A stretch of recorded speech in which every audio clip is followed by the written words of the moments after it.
Our mission today is to unpack Hawalah, what it is, how it works, and why it's not just some historical footnote, but a living principle that profoundly shapes contemporary financial practices. Get ready for some genuine insights because this understanding might just shift how you view even the simplest debt transactions. Okay, let's start at the beginning then. When we talk about Hawalah, what exactly are we referring to at its core? At its essence, Hawalah is the transfer of debt. The standard specifically focuses on Hawalah al-Dain, which is the shifting of a debt from one person's responsibility to another's. Okay. Think of it as a three-party arrangement designed to, well, streamline a payment. So if I owe you money and someone else owes me money, I can effectively tell my debtor to pay you directly, and then my hands are clean. Is that the basic idea? You've got it, pretty much. In Hawalah al-Dain, the original debtor, who we call the muhil, transfers their debt to a new debtor, known as the muhad aleh. Muhad aleh, okay. And the original creditor, now called the muhel, then claims the debt from this new party. It's a direct legal transfer of obligation. Right. Now, the standard also briefly mentions Hawalah al-Haq, which involves transferring a right to a debt, almost like subrogation. Oh, interesting. While equally fascinating, that's a different legal construct, and today we're really focusing on the debt transfer aspect, who owes the debt. So the key here is it's about the debt itself, not necessarily about all financial flows.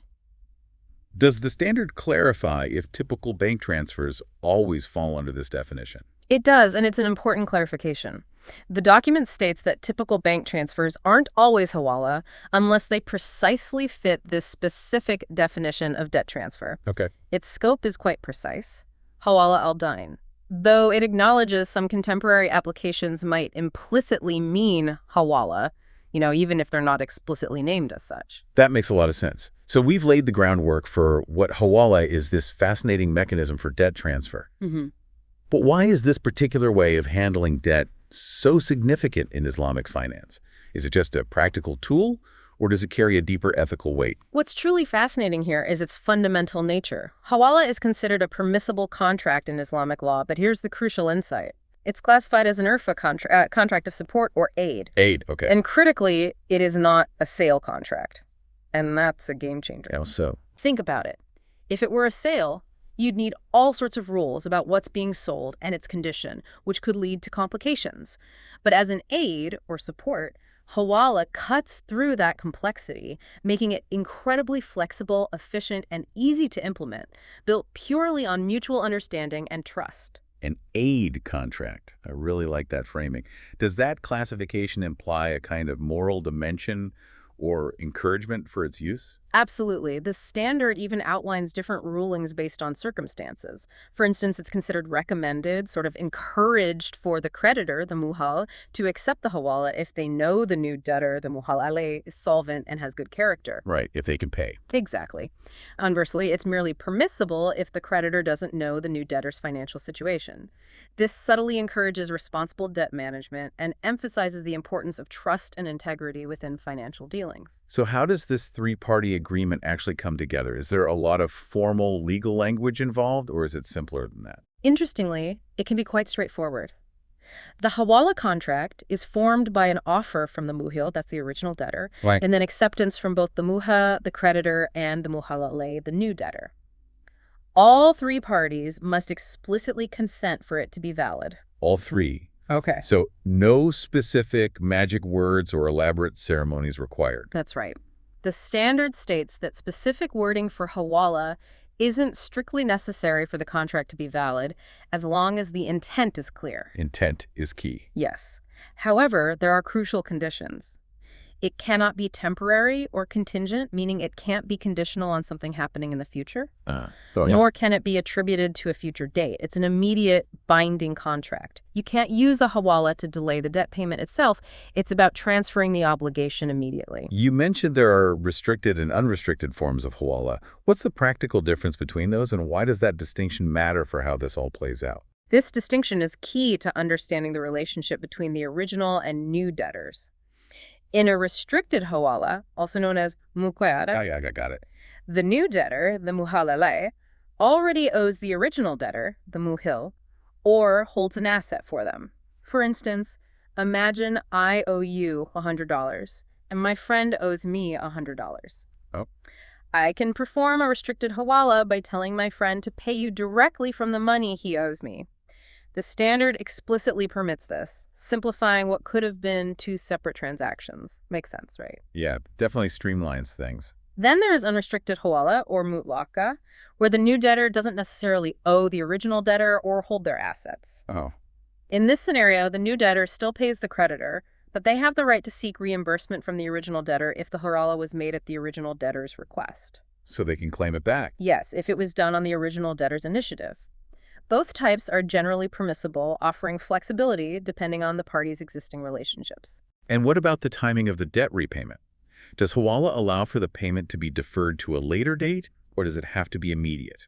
It's quite flexible on that front. Hawalah is permissible whether the debt owed by the new debtor is immediately due or deferred to a later date, as long as these terms are clearly understood and agreed upon by all parties. Okay, so once this Hawalah is finalized, what happens to the original debt? Does the muhil, the original debtor, just completely walk away from their obligation? That's a huge question. It is, and generally, yes. In a correctly concluded Hawalah, the muhil, the original debtor, is indeed absolved from the debt. Their responsibility to the muhil, the creditor, is extinguished. Completely. Well, mostly. There are crucial safety nets or exceptions.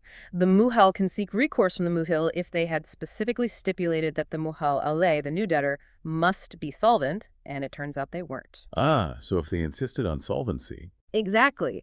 That protects the creditor if the new debtor isn't financially sound. More broadly, the muhal has recourse to the muhil even without such a stipulation if there's a loss of debt. A loss of debt, what does that mean? This means if the muhal alei dies insolvent before paying, or is liquidated as insolvent, or if they deny the Hawalah under oath and there's no proof, or if they are declared bankrupt. Okay, so serious situations. Right. In those specific dire scenarios, the original debtor might still be on the hook. It's a robust system designed to protect the creditor. So the original debtor is absolved, but not necessarily in all circumstances. What about the original debtor's claim on the new debtor, especially in a restricted Hawalah? Does that just disappear? After a restricted Hawalah is formalized, the muhal, the original debtor, can no longer demand payment from the muhal alei, the new debtor. Their original claim is essentially transferred to the muhal, the creditor. And the muhal, the creditor, now has a direct claim on the new debtor. Precisely. The muhal gains the direct right to demand payment from the muhal alei, and the muhal alei is legally obligated to pay. Right. The new debtor effectively steps into the original debtor's shoes regarding all rights, defenses, and obligations related to that specific debt. It's a clean transfer of the entire obligation. Life and business can be unpredictable. What if one of these parties dies or goes bankrupt? Does that nullify the Hawalah and throw everything into disarray? This is a surprising fact for many. Hawalah is generally not nullified by the death of the original debtor, the liquidation of the original institution, or even the death of the new debtor. The debt obligation simply continues. Wow. So if the muhal alei, the new debtor, dies, their heirs are still responsible. It sounds like this system is incredibly robust, like a debt obligation that even death can't easily escape. It truly highlights the strong enforceability built into the concept. Yes, their heirs step in, or the liquidator if it's an institution. Okay. The creditor would then claim from the estate or liquidation assets unless, as we discussed, the new debtor died or was liquidated in a state of insolvency. Right, the loss of debt scenario. Exactly. That would then allow recourse back to the original debtor.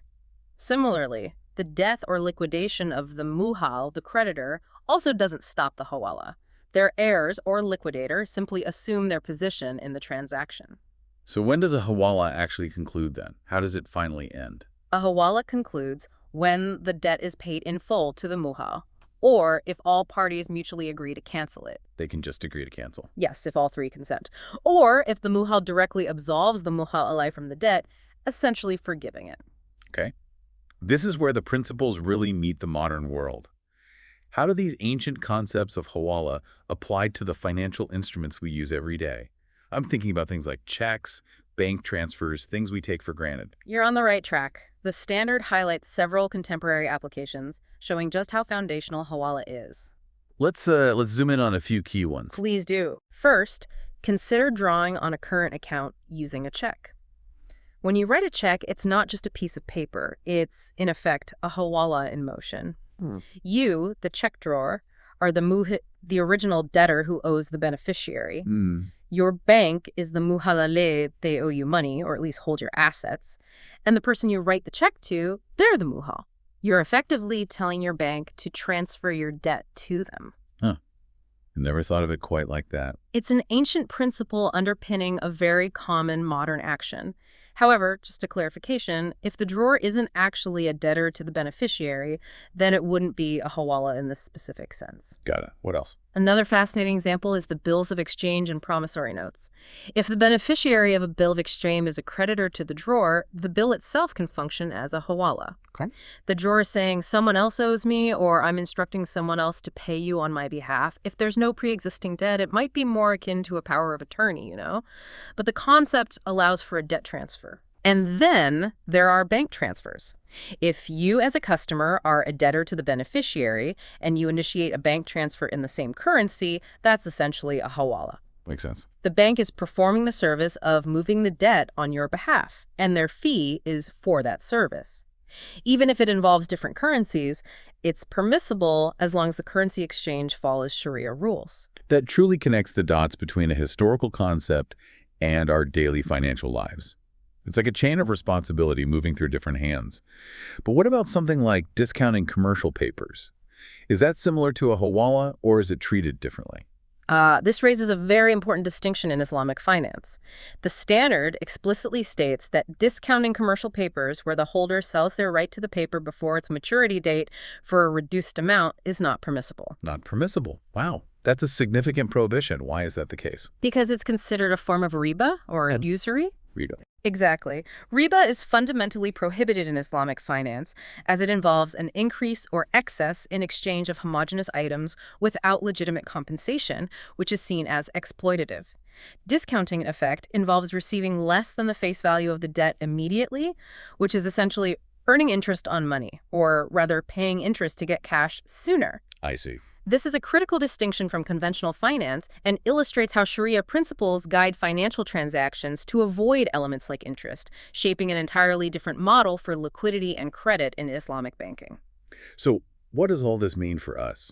We've taken a deep dive into Hawalah, a concept that's thousands of years old, and discovered how it provides a rigorous, principled framework for debt transfer, with direct and profound implications for modern financial tools. Indeed. It showcases how Islamic finance isn't just about avoiding certain prohibitions like riba, but actively building ethical, transparent, and robust financial structures. The careful distinctions between types of Hawalah, the precise rules around recourse, and its nuanced application to instruments like checks and bills of exchange all highlight a system designed for clarity, fairness, and ultimately trust. It certainly makes you think about the underlying mechanics of all our financial transactions, doesn't it? It really does. For you, our curious listener, here's a provocative thought to mull over.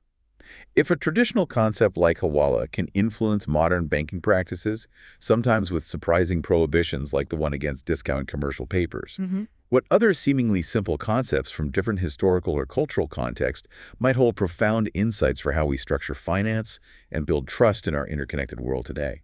Something to ponder until our next deep dive.